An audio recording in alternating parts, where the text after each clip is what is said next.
Magluluto tayo ngayon ng chicken fillet. Ayan, nilagyan ko siya ng paprika. Magic sarap.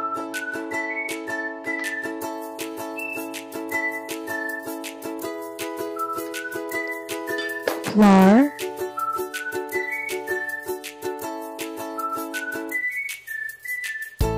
Pagkatapos niyan, lagyan ko na rin siya ng crispy fry.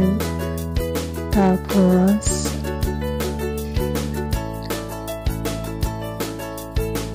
lagyan ko na rin siya ng itlog. Isang itlog yan, pero nilagyan ko lang siya ng half.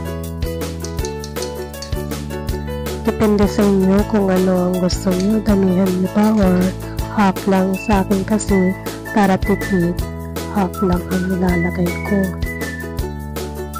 Ayan, mix ko na lahat ng ingredients bago ko siya i-coated siya sa kumuha lang muna ako ng lahat ng nalagayan. Tapos ayan, i-coated ko na siya sa breadcrumbs hanggang sa matapos. Kasi ayan, pwede kayong mag-negosyo para tipid. Makakapinta na kayo ng isang order. Bali, kasi sa restaurant ako nagtatrabaho, so ang isang order yan para sa amin ay sa 130. So kung sariling negosyo mo lang, wala kang tauhan na binabayaran, pwede kang magbenta niyan na siguro na sa 60 to 80 pesos sa isang order. Kung halagay na lang natin sa 100 na isang order. Kasi dito kasi sa restaurant, isang order yan 130 pesos. Ayan, chicken fillet. Hindi siya malalaki pero marami naman siya sa isang order. Siguro 2 tao ang makakain yan.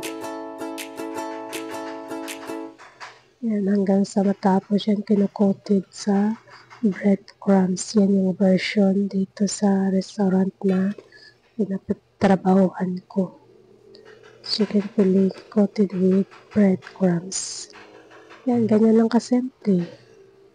Wala masyadong ingredients. Yan, hanggang sa matapos ko yan.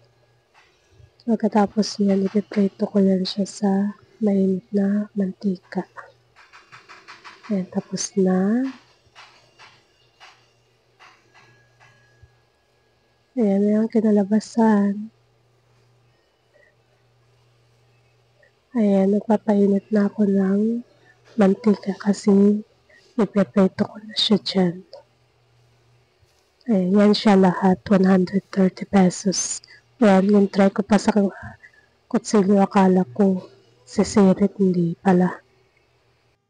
Ayan, nilalagay na natin siya sa mainit na mantika. Tapos antayin na lang natin siyang mag-golden brown.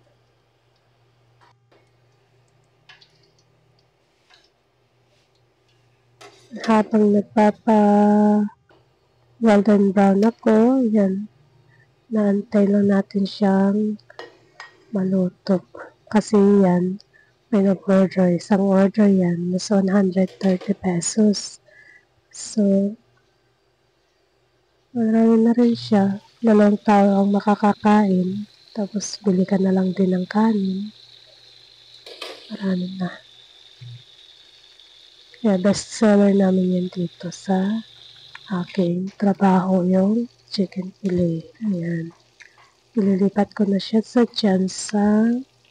Ayan. Tinatanggalan ko siya ng excess oil para hindi siya masyado yan. Lagay ko na siya sa may styro sa sito. Tapos lagyan ko din yan siya ng isang ketchup. Yan. Tapos, yan lang. Thanks for watching. I-deliver na yan kasi puro kami dito take out.